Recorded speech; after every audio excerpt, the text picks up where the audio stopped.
Okay, so just a bit of background. My name's Jennifer. I'm the sort of development lead for this project of having a transfusion practitioner framework, and I really am delighted to be able to get in this job.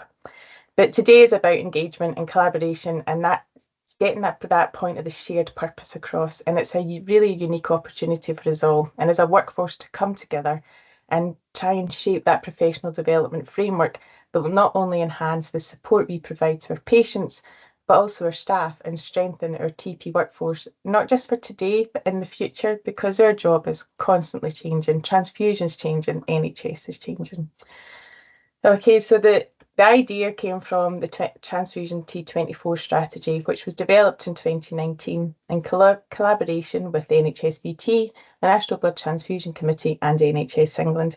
And it was a real call to action, and it was to push the boundaries and achieve the best possible transfusion care for all patients. And I think what was really important was that they asked the transfusion practitioner representative to be involved, and that was Wendy, who we've got the delight of being part of our team today. And the key takeaway from the strategy was that recognising that actually you've got to invest in your transfusion workforce if you want that gold standard of care. Okay, and that's what we want. We want the highest possible patient care that we can get. So one of the recommendations that was taken on and approved by everybody was actually we've got to develop a framework for the TPs to help support and standardise the role. So in 2023, I was appointed to lead in this framework and applied for the post because I really thought the framework could make a difference. I had 10 years experience of being a biomedical scientist. I worked in 3 big trusts across the UK.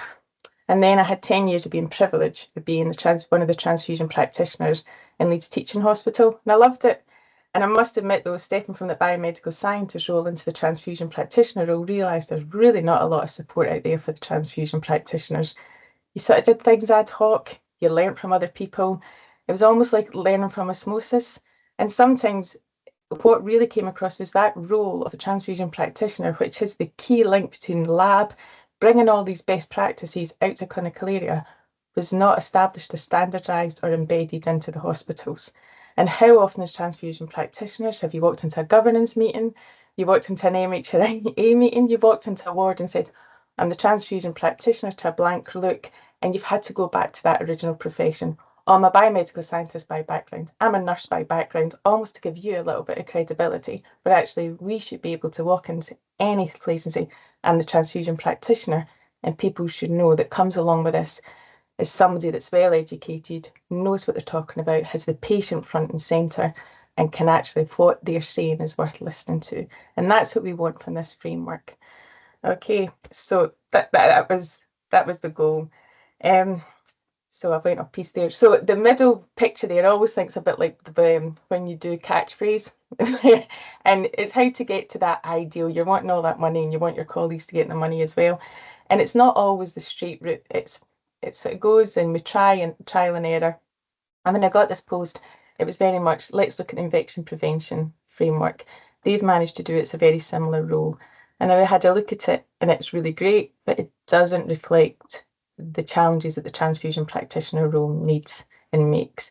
So it became evident very quickly that we needed a bespoke transfusion practitioner framework to reflect the job and reflect the role, and also to be able to highlight everything that transfusion practitioners do. So the first thing that was evident was that it wasn't going to work if it was just me in an office doing this. It needed to be developed with the TPs and for the TPs.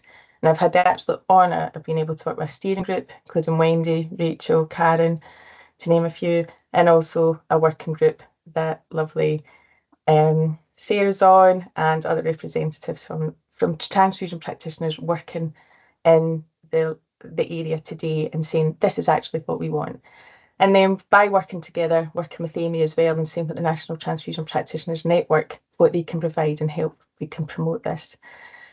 Okay, so from the workshops we had and the discussions and sending surveys out to yourself, what became evident was it wasn't a competency framework that you wanted. It was actually a professional development framework. And what the real ask was one that was recognised, that was going to have governance, and one that supports the transfusion professionals, identifies those transferable skills and promotes the profession. That's what you wanted. You wanted something that was going to say, this is what I want to be invested in, and I want the role to be supported. I want that. So that led us on to look at professional development frameworks. I looked at the Royal College of Language and Speech Therapy, and by another worldly support, we got put in touch with Steph Tempest, who has been absolutely changing of how we drive this project. And Steph has brought in an awful lot of expertise, knowledge, um, and to hate those things, but those skills that just keep us going with this. Okay, so Steph's managed to come up with sort of working times, working patterns, and this sort of timeline for us to keep to ensure that we can meet that deadline of spring 2026. And it's really lovely being able to say it's sort of quite high meetings within NHSBT. Yes, we're achieving this. Yes, we're online. So thanks to everybody. But the key thing is this, it's not just Steph and I sitting there saying this would be a good idea. It's the engagement from the transfusion practitioners. It's what you feel needs to go into this is going to shape and develop the transfusion practitioner framework. And it'll be version 1. It won't be brilliant. It will not, well, it might be brilliant, but it won't be the finished article. We know that in 10 years' time, it might be version 3 and it will change because the role's changing. But if we don't have that first Lego brick that we can start working on and start building on, we're never going to get there. And this is a really great opportunity. We've got engagement from such great people. We've got the infected blood inquiry. The spotlight is on transfusion at the moment, and if we don't use it, we might not get that time again. And I'm going to pass on to Wendy. Thanks very much, Jen. Good morning, everybody. So I've just been asked to give a bit of context about why, nearly 27 years after somebody first mentioned that the role should probably exist, that is now 27 years later, and quite a lot of work later, that we're at a point where we're actually coming up with a framework in career development for transfusion practitioners. So for me, this feels a little bit about just recapping the last 20 years of my working life. It feels like the lived experience. So I've been involved in quite a bit of work along the way, but I wasn't here when Brian McClelland wrote in 1992 to 400 haematologists, because there was no shot, and basically said, are you aware of any transfusion errors? If you had any problems? And just from recall, he got 245 replies, of which there was 6 replies saying, yeah, actually, we've had death due to transfusion. And then listing all the other issues that they'd had, laboratory errors, wrong blood in tube, exactly the same as what we still talk about now, in fact, was listed. And so that was the first time that people started identifying a service requirement. And then from that, eventually, SHOT sprung up. They did more work. They looked at more incidents that were occurring. And then on the back of SHOT, now actually what SHOT wrote about the need for the role predates the health service circulars, but a lot of people don't know that. A lot of people think it was the health service circulars that first mentioned the need for a role in hospitals where there was an expert in transfusion. The health service circulars, for those that are a lot younger than myself and have never been subjected to one, were basically the instruction sheet that came from the Department of Health to hospitals to say, you will do the following to improve services. So there was 3 specifically for transfusion, and it wasn't actually until the second one, I think 2002, that they mentioned the transfusion practitioner role. But SHOT had beat them to it, because in the 2000-2001 report, if you haven't read this, I highly recommend going in and having a look at this chapter. It's chapter 5, the SHOT report. It's 3 pages long. It was written by Claire Attenbury, and 25 years ago, she nailed exactly what it meant to be a transfusion practitioner, what the job would involve. In fact, what she wrote then mirrored exactly what we come on to know about what we talk about, the pillars of advanced practice. So she mentioned that the transfusion practitioner had to be an expert practitioner. They had to be an educator. They had to be involved as a researcher. She did quite a large remit around this, everything from you should be involved in quality improvement projects to involved in local and national research studies for transfusion. And she also wrote that they should be consultants and change agents. So there was a lot written about what the role should do, what it should be responsible for, but no thought ever really into the person doing the role. And I got the job in 2004. I remember my job description really well because I was thinking quite quickly in terms of what the remit of the job was. And I remember I got I got a clinical supervisor. The trust just did that for anybody that was working in a team of one. And as you know, as transfusion practitioners, we often work in a team of one, and they identified really early on that you might have some requirements in terms of somebody looking after you in terms of mental health. And my clinical supervisor was a clinical psychologist. And that wasn't because of any attributes of myself. It was just a random pick. But I remember her reading my job description and just going, oh my goodness, who wrote this? They didn't think at all about the person doing the job. I'm sure this is something you're still subjected to this day. Why? Why did nobody sit down and think about the transfusion practitioner and the actual role that you were walking into and what one lone individual would be responsible for in a trust? I think in a nutshell, in a sentence, it was because there was no overarching body. Nobody had to take overall responsibility for how that person developed, what their job description said, and how many people in a hospital trust actually had to do it. But SHOT did a very good starting point. Then on the back of that, while lots of us are still struggling with a brand new job, lots more came out in terms of recommendations for transfusion, never actually mentioning a transfusion practitioner. But for example, the Safer Practice Notice that came out in 2006, completely unevidence-based, just said, you know what, everybody that's involved in transfusion, I mean, it makes sense in some respects, should be competency assessed. And moreover, they should be competency assessed every 2 years. They gave no thought to who was going to do that, how it was going to be delivered. This was all signed, sealed and delivered by the Patient Safety Agency without a word to any transfusion team. And then once it was released, they called us all into a room. Essentially, I remember it was in Watford. There was a couple of hundred TPs there that day, I think, and they asked us how we could deliver it. And then many other recommendations came out where a TP was a last thought, and then you went to and said, how can you deliver this in the hospital, including regulations, which kind of sidetracked us hugely, because the one thing that I think a lot of TPs have got caught up in is traceability and having to spend a large degree of time. And then we kind of pivoted slightly, because not only were we suddenly responsible for safe transfusion, but added into that patient blood management. So ensuring alternatives were in place in trusts, and going as far as investigation of anemia and was the correct processes in trusts. That's a huge remit. That's a massive remit without actually looking at what qualifications do you need to carry out this job, and how many people do you need in your team to do it. And then we have kind of culminated in the symposiums of Transfusion 2024, which was in 2019. And obviously we had one last summer, and that is now being called Transfusion Transformation. I think the one thing that always amazes the TP role, every time they map transfusion and what the role is involved in, is the fact that transfusion practitioner often ends up being the linchpin who sits in the middle of a heck of a lot of people, has to know transfusion from a million different perspectives, has to know laboratory transfusion, the science, has to know clinical transfusion, has to know service development requests, has to know capacity planning, has to know about staffing, has to know training requirements. Huge. Absolutely huge in terms of what the remit is. For transfusion transformation, transfusion practitioners were asked to go along and talk about the untapped potential of transfusion practitioners. Basically lay our stall out for investment. What does the role need in order to operate effectively? So the one thing about being a TP, and in fact, Alison Leary has spoken lots about this, and Alison Leary is researcher for specialist workforces. I can't remember off the top of my head which university, I've completely forgotten, but her role is very much looking at specialist workforces. And she has started looking at the TP role. There's some information up on the BSH website if you want to hop over there and have a look at some point. But the one thing she did say about the TP role is it's been completely invisible. Nobody references us often in recommendations, so there's no acknowledgement that TP's actually carrying all this work out.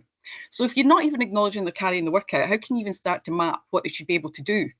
And then you have to have some kind of surrogate data then to measure what a TP is actually doing. So the one thing that's often picked at a more national level is the national comparative audits, because it's very much, okay, so have TPs managed to make all these clinicians actually adhere to guidelines? And this is the patient viewpoint from Graham MacDonald, who sits on the NCA audit as a patient rep. And when you read their perspective on this, they are massively discouraged by the extent that recommendations have managed to be implemented in the NHS. And then the question kind of comes around to, so why have TPs not managed to do this? Well, working in the NHS day in, day out, you absolutely know why we have not managed to do this. And I had a look in Padlet last night, and somebody has very nicely commented on this, totally on the nail, has said, workforce, does not workforce not suggest there's a lot of us, or something along those lines? I'm paraphrasing. So yeah, for the whole of the UK, we think there is about 400 TPs. Jen, you can correct me. And there you have, from the PBM results in 2021, the TP profile, the people that responded, 241 people responded, and they're not all whole-time equivalents. And you can see the average banding.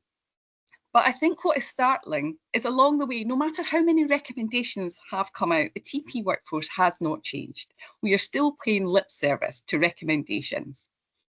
In the meantime, the NHS is planning its workforce and writing a long-term workforce plan, and there's quite a significant uptick in number of staff planned. We have to future-proof the role. So if they're planning a massive increase in number of staff, we intrinsically know that for us, that's an increased training burden. That's an increased transition of knowledge that we have to do for more staff. The other thing about the TP role is I'm not quite sure that we are capturing the breadth and depth of what we're asked to do. So if you're like myself and you're working in a trust that has in any way, shape or form put in any kind of IT project, you know that this table that's been asked about in a PBM survey, it's not even asked about your IT. And yet for a period of time, I would say IT was 70% of my role most weeks. And now it's at elbow support for using IT processes, but that's not even captured. And I've never had a day's IT training in my life. So in terms of what we end up doing, I did a little pyramid of where I think some of our time ends up lying. So collecting, and by that I mean collecting tags, collecting data. And then we go on to protect, connect and educate. So protection in terms of our patient safety, connection in terms of the number of other people we have to connect with in a day, and then educate just I think runs through as beautifully put by the strands for the TP framework. It just runs through everything we do every day. But then on top of that, because of the number of recommendations, you know that it's actually service change. So you need to be recognised leaders. So we need to look at how we're developing TPs so that they have the skills for service development, leading on public and patient involvement, leading on policies to optimise blood health, just being experts, essentially. We're often doing that, but very much off under the radar. And I think you have that extra push and energy that you need every day to get people to take you seriously and to engage with you in order to do this. We already know from discovery work that was done as part of leading up to this framework, asking TPs what they thought they needed for role development. And it was beautifully, I mean, everything I've probably said up till now today is reflected here. So the knowledge that we need is massively underestimated. We know there's lack of consultant support. That is now shown in the PBM surveys as well. So when there's a lack of consultant support, you're getting asked for really tricky clinical advice. You know, as a TP, when nobody else can answer the question, that's when somebody finally comes to you and then you just pull out your magic wand. There's no induction for TPs when they commence. There's no standardised education, qualification. It's a lot of it is on the job and self-learning. One point where I actually felt a room go silent in the tumbleweed was when we started mapping transfusion education that was available against job roles within transfusion, and we got to the transfusion practitioner pathway, and it was the emptiest slide. And I've used this slide before because essentially there's no tailored education. It is slowly picking up, so you'll be aware that the BBTS certificate now, I think it's paused at the moment, but for more designed for TPs. There are various things, but it hadn't really been thought about. And that is when they started to think much more about frameworks specifically for transfusion practitioners. There are frameworks out here. I can only fully support what Jen has already said. This is our moment. This has been 27 years in the making. And you will be aware, because you've probably been involved before in discussions to get to this point, there are frameworks out there. There was one specifically written for the UK, which just didn't take off because there wasn't that level of engagement that Jen is now trying to get from anybody. I would just urge you to absolutely look at Padlet, look at what's already up there, engage as much as possible, put forward whatever you think about the role so that we can get a very valid framework out there that's going to work for everybody. Thank you very much. Thank you, Wendy. And I'm going to pass on to the world-renowned Rachel Moss. Thanks, Jen. Hi, everyone. I'm Rachel Moss. I'm a transfusion practitioner at Great Ormond Street Hospital. Now been a transfusion practitioner for 22 years, so been around the block, as well as sitting on a number of regional, local, national transfusion committees. I'm also the chair of the International Society of Blood Transfusion Practitioner group. So I spend an awful lot of time hanging out with TPs. So it's good because I like them. So let's take you back 30 years. And a guy called Dr. Brian McClelland, who's a bit of a legend in our lifetime, realized that actually it was not just the blood that was a problem, but perhaps what we were doing with it. And asked lots of people to send him their data on errors. And from that, SHOT was born, more of which in a minute. But we realized then that actually things had to change because it wasn't a good service for patients. And from that was born something called the Health Service Circular. Some of you will remember this, some of you it's new. It doesn't matter. It's now archived, Q, I believe. But what these gave trusts was some very serious guidance into how they can better manage transfusion within their organization. And transfusion practitioner, or what we were known as then as SPOT, was definitely the linchpin that if you wanted to improve transfusion practice, you needed somebody to drive that. Now, of course, SHOT is our bread and butter. But let's look back to this report in 2001, where it said that transfusion practitioners should be appointed, and then a structured training program and professional accreditation should be considered. That was 24 years ago, and we're not there yet. But what I can tell you is that from this, many of us were born, including myself. And this is what was the launch pad for my starting in 2003. And I was number 100 in those days. So this isn't new. We've been talking about what a transfusion practitioner should do and why we need them now for longer than most of us, if not all of us, have actually been TPs. Since then, we have been given a plethora of information about what it is we need to do in blood transfusion. In no particular order, let's start with BSQR. So these came into regulations in 2005. It gave us a whole new vocabulary as a TP. We had to think about kappa, we had to think about traceability, we had to think about cold chain. I sat in meetings where everybody said, who's going to chase the tags? Oh, the TPs were. TPs were employed just to trace tags, as if that was all that we had in our job description. So this was a huge point, obviously laboratories, but definitely TPs too. And then the safer practice notice came in. Again, I remember these days. It had a great idea that everybody would be competency assessed. What it didn't say is who would do it. So, of course, the TPs. So again, let's employ TPs just to train everybody. So we had TPs employed just to competency assess nurses. Then we moved on a few years, nothing really happened, and our patient blood management came into being. I'm going to talk a little bit more about that in a moment. But now this was a different approach. We'd spent all these years trying to manage blood transfusion. Now we were told we had to think about preventing blood transfusion. We had to think about a way of making sure patients didn't get transfused. And then in 2015, along came NICE. They gave us these very key messages. They talked about tranexamic acid. They talked about consent, but they didn't give us any tools to do it. And like all these things, they land on a transfusion practitioner's desk. And then, of course, as Jen's already said, we've got 2024. This came along in 2019. There was a strategy and lots of initiatives within that. And the TP was very much part of it. But at that point, nobody really knew what there was for us. Can I just say at this point, I have not mentioned national comparative audits. I haven't mentioned the IBI, and I haven't mentioned the large number of surveys that any one of you will be given on your desk at any particular time. So this is just a snapshot. Now, this is my favorite slide of all time. And I think it's probably, for me, the best way of illustrating the relationships, because that's key to a TP role. How many interactions have you had today? Who have you spoken to? Have you spoken to a porter? Have you spoken to a surgical nurse, a theatre nurse, an ICU nurse? Is it not expected that you know what they all do? You all know how a perfusionist manages blood. You all know what the porter does with blood. You all know how the ICU nurses manage blood.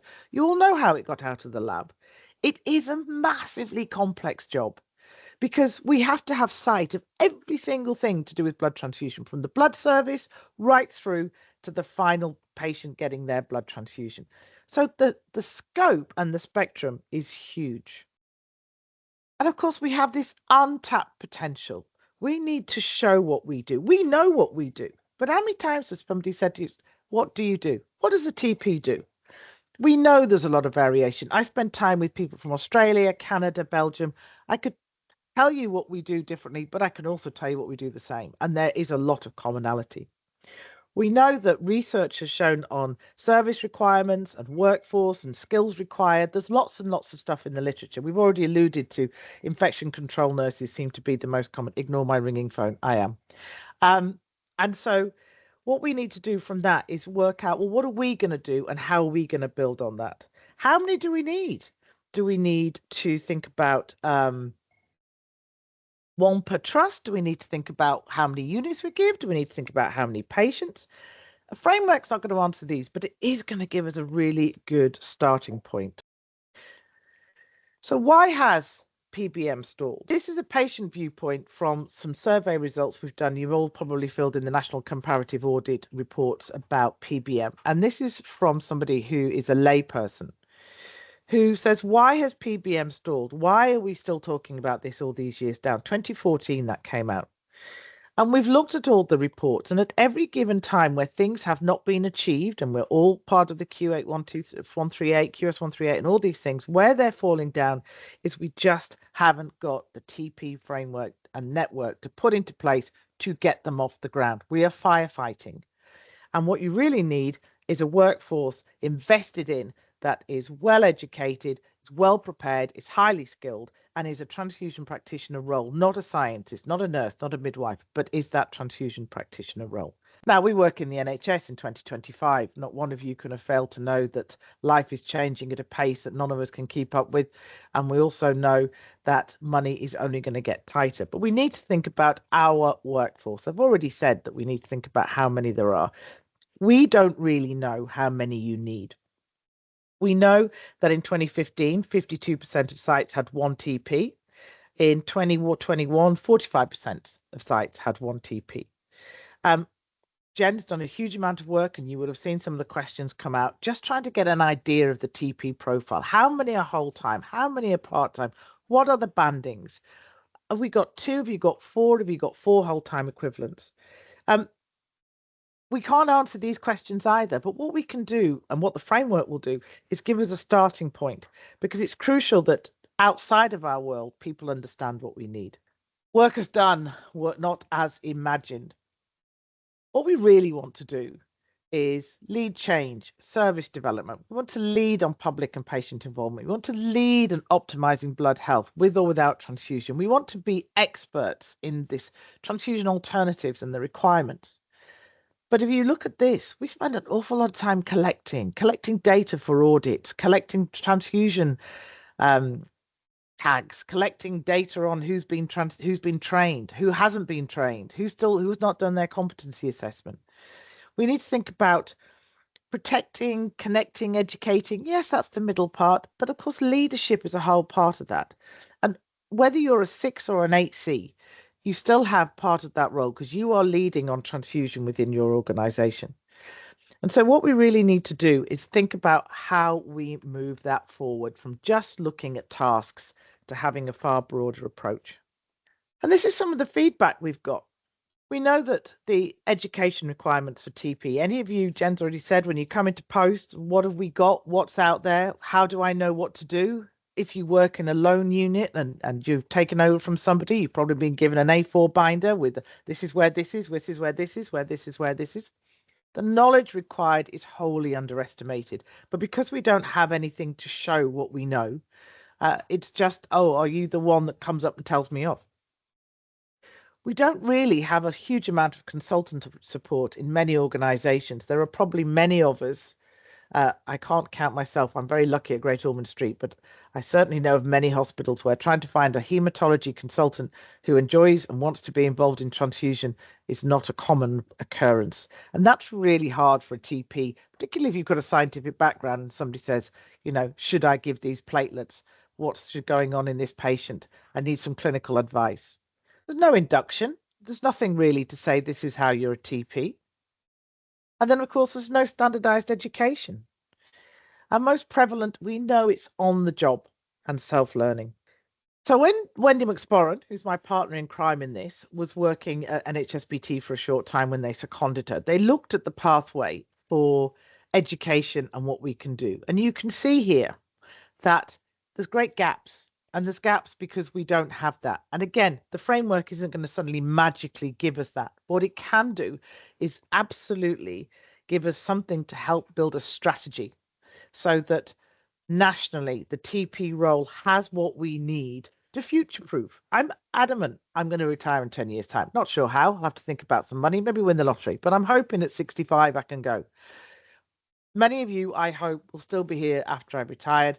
And I hope we've got a whole bunch of BMSs and nurses coming through now who in the next 5 to 10 years will want to be TPs. So this is as much about them as it is about us. We are the catalysts for change today. Because I am an ISBT chair, just can't resist to put my own framework on the end of there, because why not? But this is what we've tried to do, because part of the ISBT work is to try and promote TPs around the world. There are many countries who don't have them. And we want to show the benefits. We want to show what they do. This is part of a framework that we've written and put out there for any user around the world. And I don't need to read it out. We've used the novice, experienced, and senior practitioner. Trust me, this framework is highly anticipated, not just in the United Kingdom, but outside of the United Kingdom. We are really leading the way on how TPs are, who they are, what they do, how they support transfusion, and more importantly, patient journeys. And I think now is this time to get that up and running, and it's exciting times. Thanks, Jen. Thank you. That's great. So our first ask is to look at this Padlet, and my colleague Chris, she really sat with me and we went through this side by side to see how do we develop a Padlet. And what we thought was, the first thing is, when you say I'm a TP, we often stutter and stammer over what that means. And we really felt as a group that we should have a title that we all agreed on. So I'm sure a lot of trusts and a lot of transfusion teams will have a definition for what their transfusion team do, their HTT do. But we thought this would be nice to say this is what we say we are nationally. And I do know that Rachel's put one on Wikipedia, so we could have that as well. But it would be, so it's giving down your ideas on voting. If you think actually I'm not too sure, people have put in suggestions and you can vote in it. You can put a love heart, write a comment saying I like this but I don't like this word. That's how frank we want you to be, okay? And the next ones are those core values and behaviours. And I know that trusts have them and I know that other frameworks have them, and I must admit when we introduced it to the working groups and the steering group there was a little bit of really, but it's saying how do we support our TPs? What values do we stand behind? How do you define yourself as being a TP? Okay, and we know that we've got lots of lone working TPs, so it's things like well-being. We're visionaries, we often have to think about 10 steps ahead. Your lab brings in a new fridge and already TPs will be going, who's going to maintain it? How do we do the training? Blah, blah, blah. So it's that. So it's thinking about what actually defines me. Okay, and then the next one's the levels of practice. We want to know what the levels we would like to define the roles as, and to working towards. So Rachel showed the one from ISBT, which hits in that novice to expert. Does that sit well with us? So people from yesterday's webinar have already sort of started feeding into that. So have a look, and this will then be what Steph and I and the team look at and say, this is what the majority of people want. So it is being shaped by you. So next up is Stuart, and I will let Stuart introduce himself. Thanks, Jen.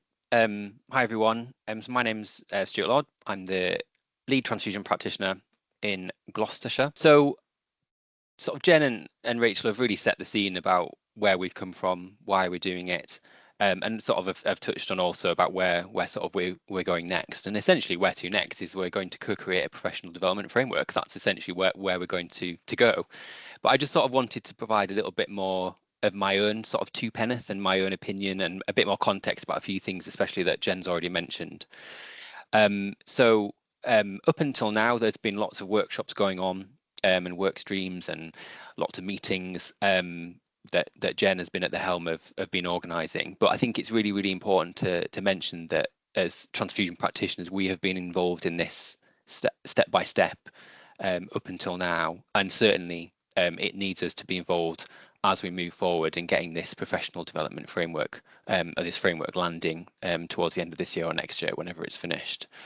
I think I just wanted to really also mention about the concept of competencies, because I think initially when this sort of project started, that was sort of the initial thought, that this was probably going to be sort of a competency framework to mirror what is some already out there. So I know Wales have got an amazing competency framework for transfusion practitioners, but this sort of evolved after as us who were involved in the steering and working groups towards this concept of professional development. But you might be thinking, well, why? And I'm certainly not advocating that we just abolish competencies.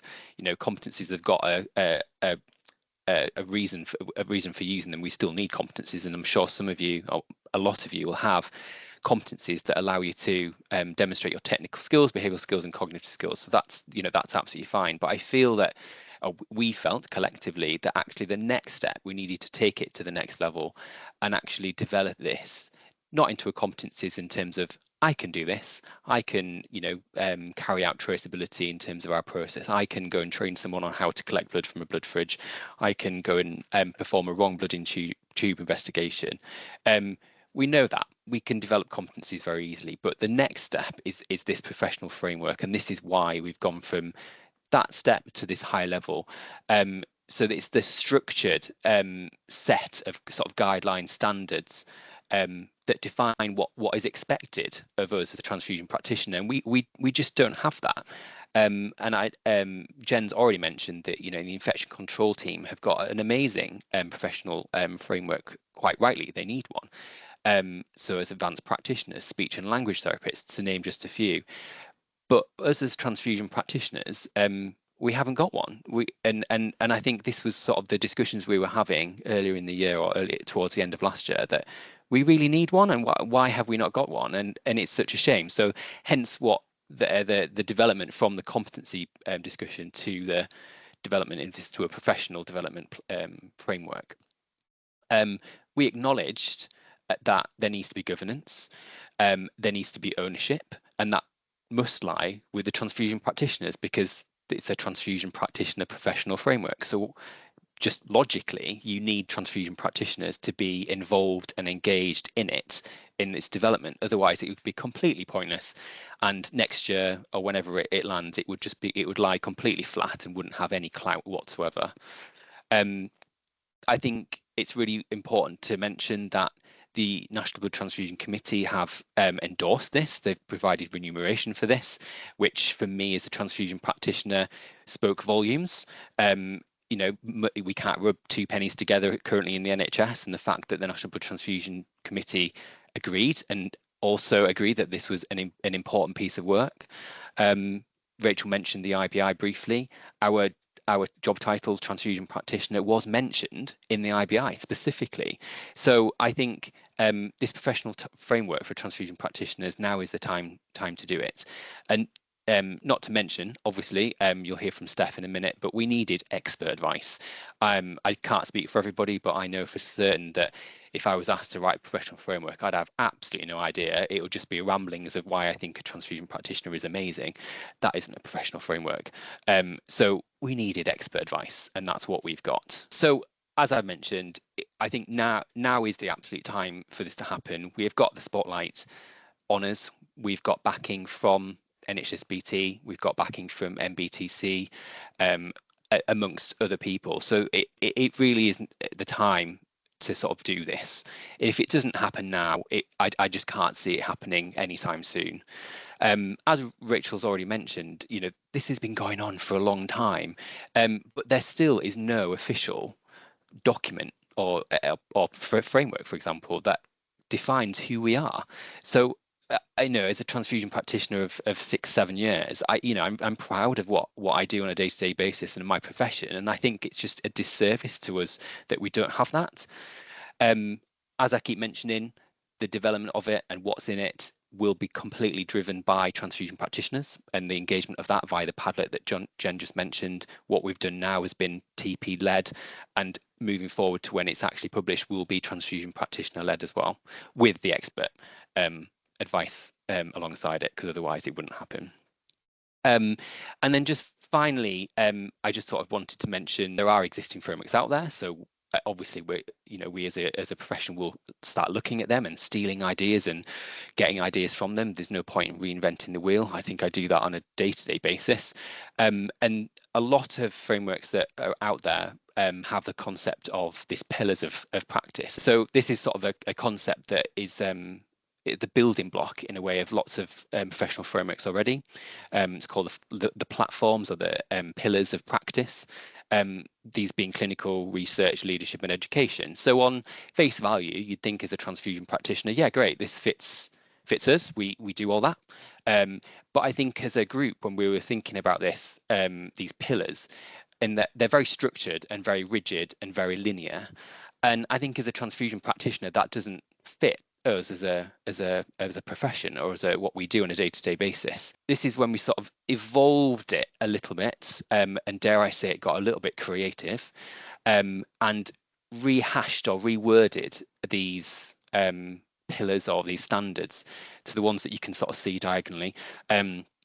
So the facilitation of learning, education, leadership and management, professional and clinical practice, and research and innovation. So as a transfusion practitioner, everybody on this call, you will do all of these. Now, some of us might be doing more of one thing and less of another, and it might be quite small scale, it might be quite grand scale. But we will be doing all this, and these are all very intertwined. So this is why we're sort of moving, or we feel that moving from these structured pillars to strands of practice is going to be the basis of what the framework will look like. So hence why the DNA strands. This is the scientific mind in me, and my slightly creative side. I felt that it described us in a picture form a little bit better than what the pillars are. And also, I think many of us know of patient blood management, we refer, whenever I hear pillars of practice, I immediately just think of patient blood management. So I think because we all already have the concept of pillars or the word pillars in what we do already, there's another reason to move towards this strands of practice. So that is it from me. So thank you very much.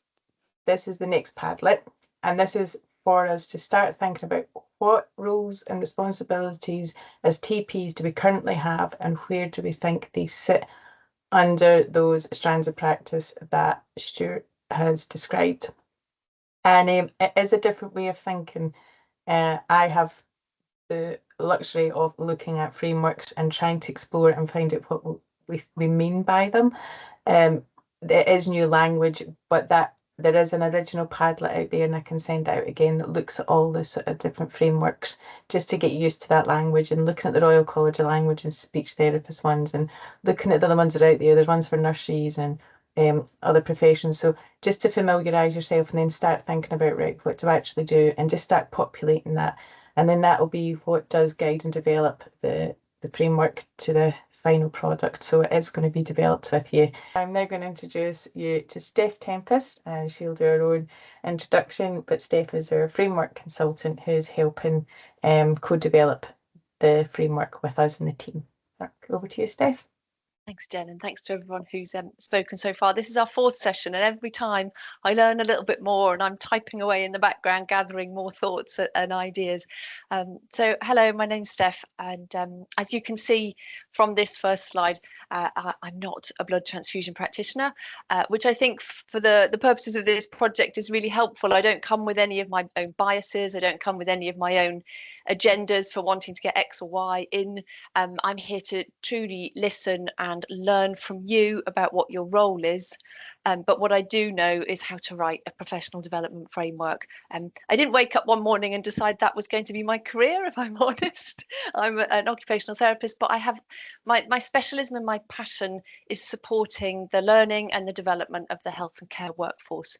Because if we learn and we develop, we're safe, we provide high quality practice, and also we retain good staff because we've all got room to grow.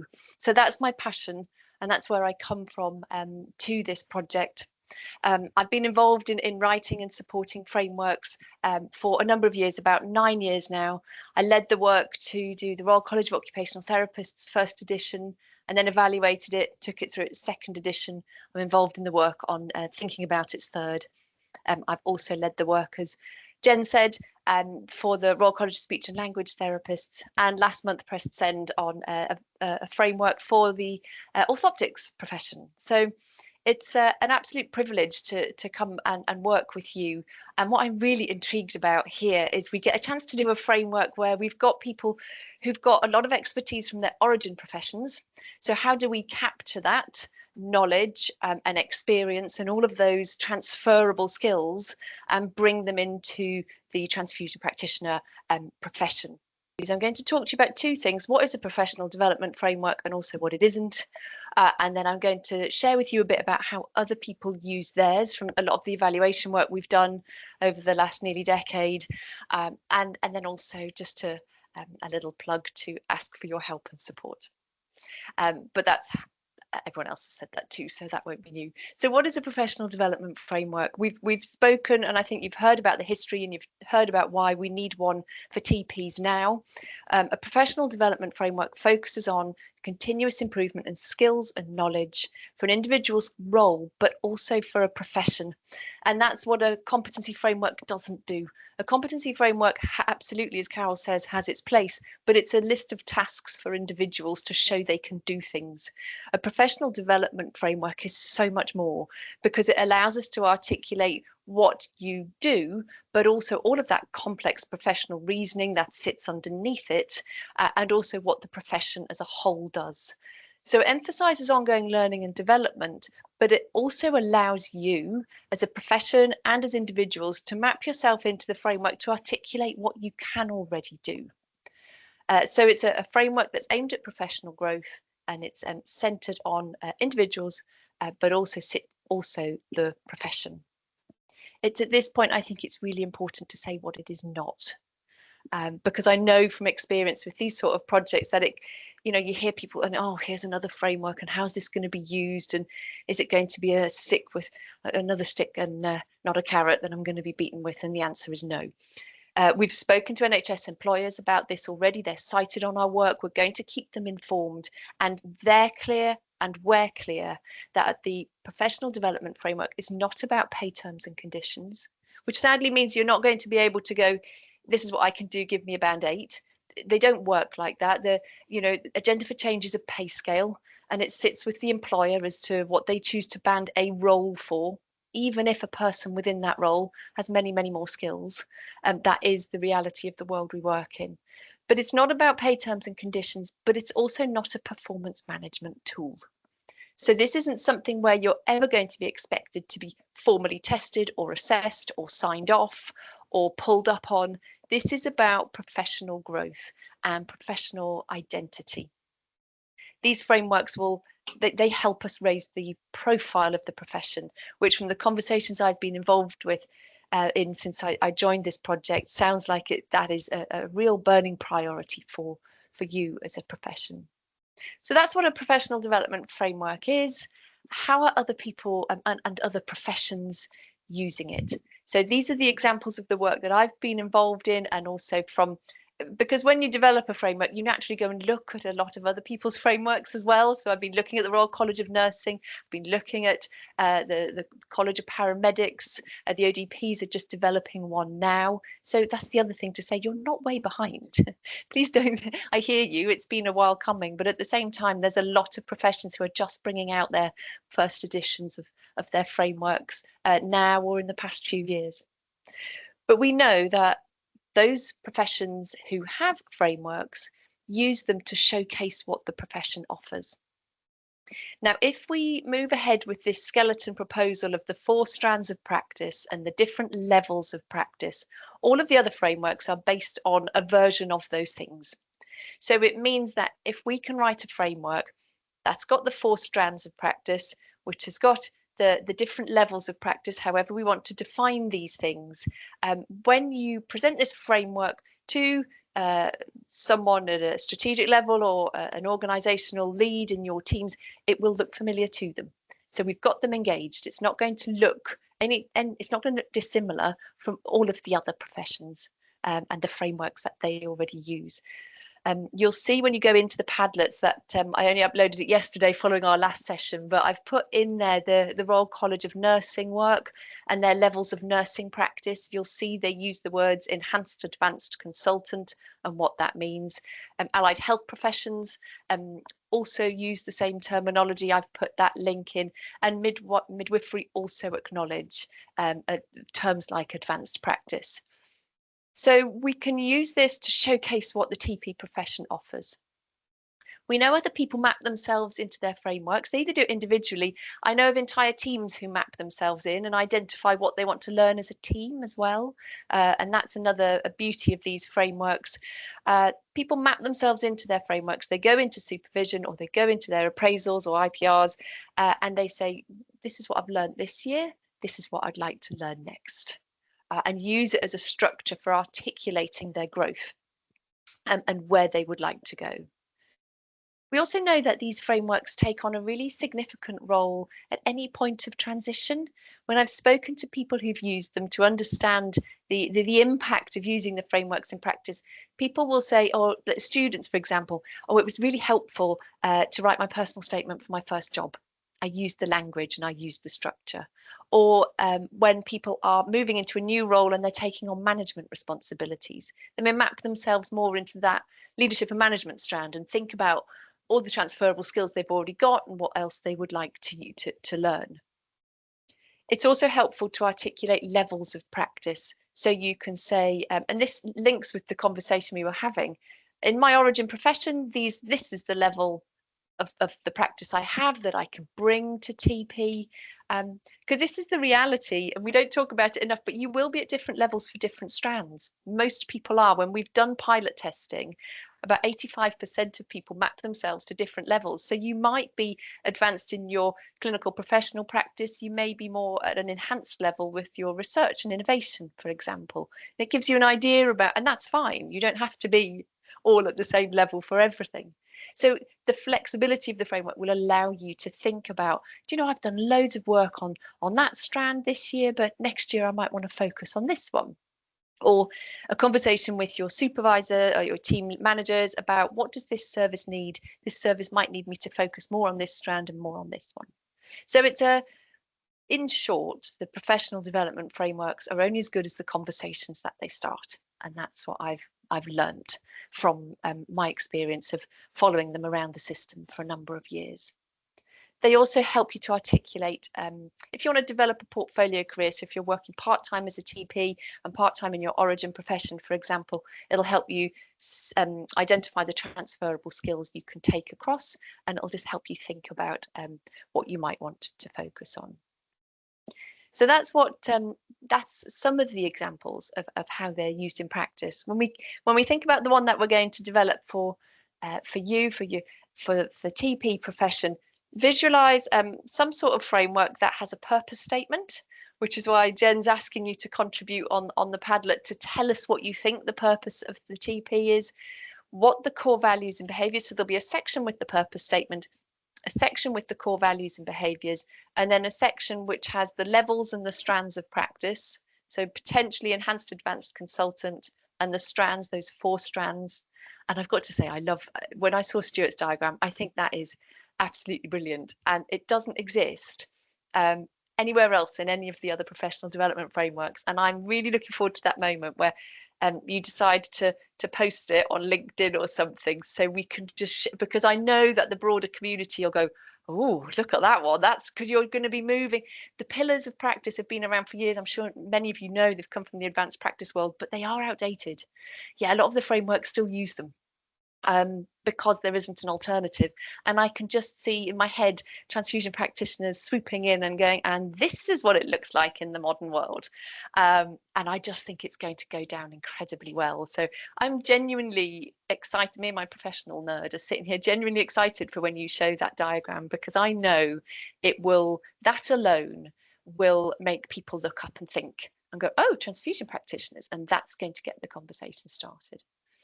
So I'm talking for too long. I think I've got about 20 seconds left. So please do, myself and Jen have got a day booked in the diary where we're going to sit down together in the real world in June, and we're going to go through all of this detail. Now, I know this methodology works. I've done this, like I said, this is my 5th cycle of working with you all, getting your thoughts, getting your ideas. Myself and Jen will sit in a room and won't let each other out until we've got a draft of something. It'll be good enough, but it'll be pulling together that fantastic exploratory work that's already been done before I started. It'll pull together everything that's on the Padlet, and it'll be a starter. And we'll be sending that out, and we'll be working up drafts that will come out to you to look at. It won't be perfect, so give us your feedback.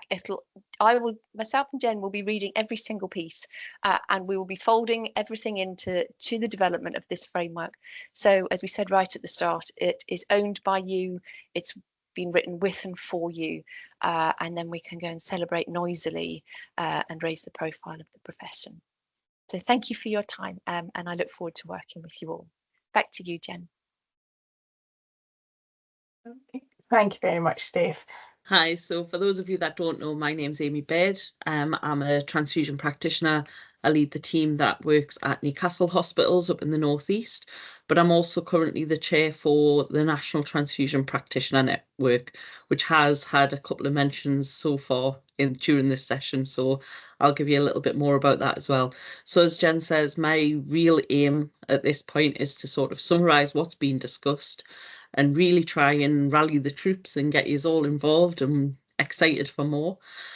What I will say before I start is, Steph, you're more than welcome to call yourself we, and you are now an honorary TP as far as we're concerned, and we love the support you're given, so I'll give you that.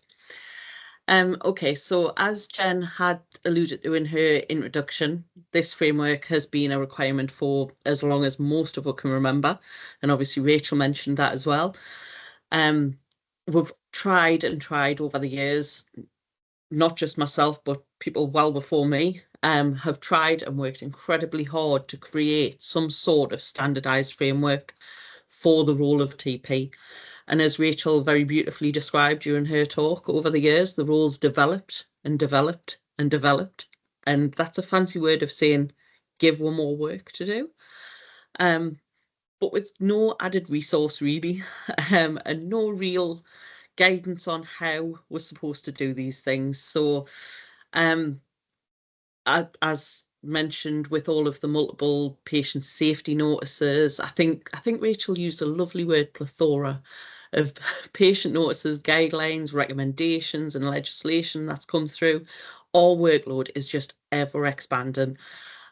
And to get out of the mindset of just the TP workload, the NHS itself has expanded and expanded over the years.